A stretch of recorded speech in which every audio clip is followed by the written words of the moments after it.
One more question. Dear Father Spitzer, on his way to Calvary, Jesus told the mourning women, I should say, not to weep for him, but for their children. He then said the days are coming when people will say, quote unquote, blessed are the wombs that never bore and the breasts that never nursed. I feel this prediction by Jesus correlates to the despair of many of today's young women who refuse to have children because they fear that their future is doomed because of overpopulation and climate change. What is your interpretation of this gospel verse? Richard. Well, first, Richard, this is basically a prophetic utterance by Jesus, right? So what Jesus is doing there is he's telling you there are hard times ahead. Now, of course, the hard times ahead, he's really referring to the eschatological time. So this would be something, that precedes the end times in the world. So, so that's what he's referring to. You don't want to apply that to a person who says, "Oh, the times are really hard, so I don't want to bring any children in the world," or the climate's really bad, and I don't want to bring any more human beings into the world. That would be a complete misapplication of the prophetic utterance of Jesus to a non-eschatological, non-apocalyptic setting. So in other words, Jesus is really talking about the end times. When people make those kinds of utterances, by the way, this book, Moral Wisdom of the Catholic Church, that we're discussing, right. If you would just go to chapter 3 and take a look at the overpopulation myth, I think it's section 4D or something, or whatever it is, 4B. That overpopulation myth is a myth. It's a right, and right. It is a total myth. Right. I mean, as I said, in 2076, this is in the Lancet. This is not Bob Spitzer, right? So, in the Lancet there, you can see very clearly that Britain's medical journal that we are going to go into an implosion time after 2076. And once that happens, every developed country in the world will experience tremendous financial hardships. They're going to have mass immigration policies. They're going to have to be bringing in people from developing countries. Not necessarily a bad thing, but they got to provide the infrastructure to do this.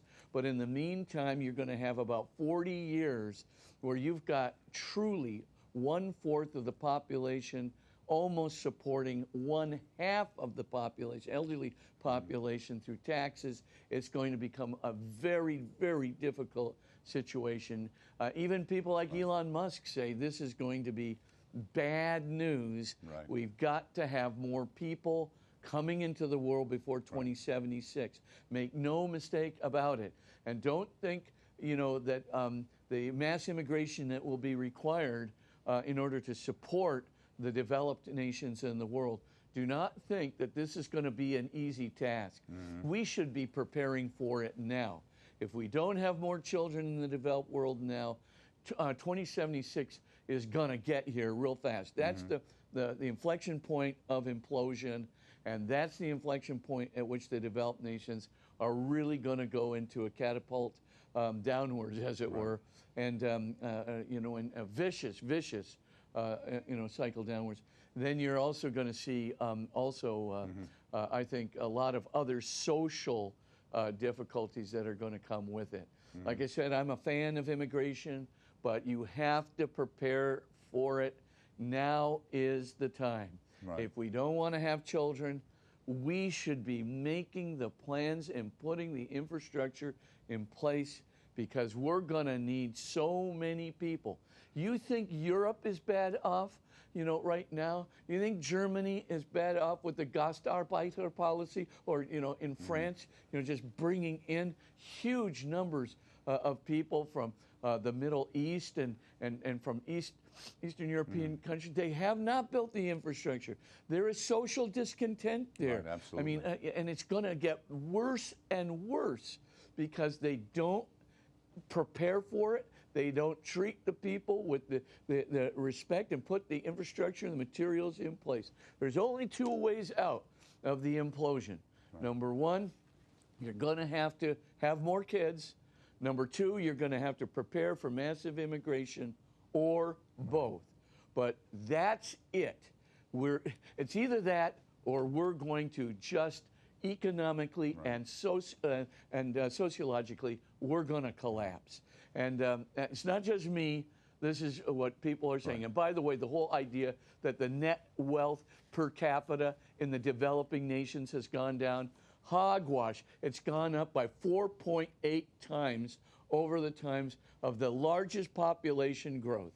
And the reason that it has is because technology has opened those doors to the whole, the Malthusian myth. Thomas Malthus, the population is increasing exponentially. Well, the resources are only increasing arithmetically. That is no longer true. Hasn't been true for the last 180 years.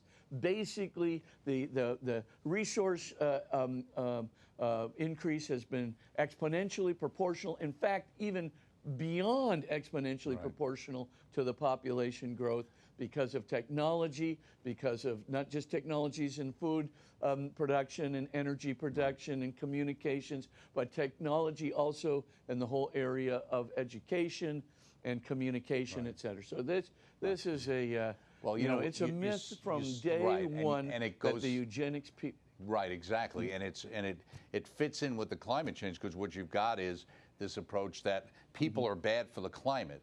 So if we have fewer people, that's actually better for the climate. And so that's one approach. And the other approach I think you're going to be dealing with, as you talk when you get top heavy with older people, I think the answer is they're not planning on having all these older people. I think they're planning on figuring out a nice exit strategy for a lot of these people, moving on to the next world at much more rapidity than their own proper age would normally make happen. Well, I'm not going to draw the Soylent Green scenario here, but I do think that, at the end of the day, there's no doubt that, euthanasia and physician-assisted suicide is being pushed. And some of that really does have a social agenda to it. But the one thing I fear more than anything are the eugenics movements, the ones especially that have been out there in China, in North Korea, and many places in the developing world, from Africa especially, but in other areas as well. And all I can tell you is, once you do that, once you have, when 3/4 of the people being born into a culture are boys and 1/4 are girls, you've got another social crisis on your hands. So you're going to have crisis after crisis after crisis going on. If you abort all the girls and you keep all the boys, all these things, I mean, we've got these social crises. It's manufactured. I'm telling you, it is manufactured by the population myth. If people would just read, I've got these statistics. They're right there in the book. Just look up, like I said, this is not me. This is the Lancet, the number one prestigious medical journal in Great Britain, and other similar economic journals to it. Like I said, it's not, Elon Musk, he's, normally, we're, our perspectives do intersect on occasion, but certainly it's not through any intentionality. I mean, people are just saying this, this is like, it's almost a fait accompli if we don't have more children. And it's certainly a fait accompli, too, if we don't start preparing for mass immigration, which we will need if we don't have more children. And that is simply the facts of life.